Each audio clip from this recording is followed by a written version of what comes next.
চলে এলাম অনিন্দদার রিসেপশনের লুকস, খাওয়া দাওয়া সবকিছু নিয়ে। শাড়িটা নিশ্চয়ই চিনতে পারছো, তোমাদের সাথে আগেও শেয়ার করেছি। শাড়িটা কেনার সময় ঠিক করেছিলাম পুরো সেটটা করে তারপরে পরবো, যেমন ভাবা তেমন কাজ। ওখানে পৌঁছেই দাদা বৌদির হাতে গিফট দিয়ে খাওয়ার দিকে মনোনিবেশ। এই রিসেপশন পার্টিতে এত নিমন্ত্রিত অতিথির কর্মকাণ্ডের দায়িত্বে ছিলেন খুব famous sweet and shower caterer. স্টার্টারে কিনা ছিল Gondhoraj chicken, golden fried prawn, momo, পনির।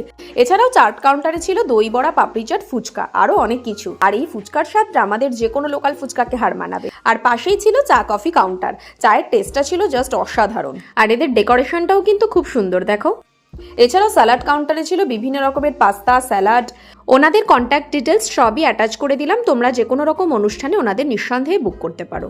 আর এত খাবার হজমের জন্য মকটেল কাউন্টার থেকে একটা লাইম সোডা তো নিতেই হবে, কি বলো? আর মেন কোর্সে ছিল কড়াইশুটির কচুরি, স্টাফড আলুর দম, তাওয়া fish, steam rice, pulao, mutton rogan জোস, আরো অনেক কিছু। আর ডেজার্টে ছিল মাখা সন্দেশ, আইসক্রিম, একদম জমজমাট।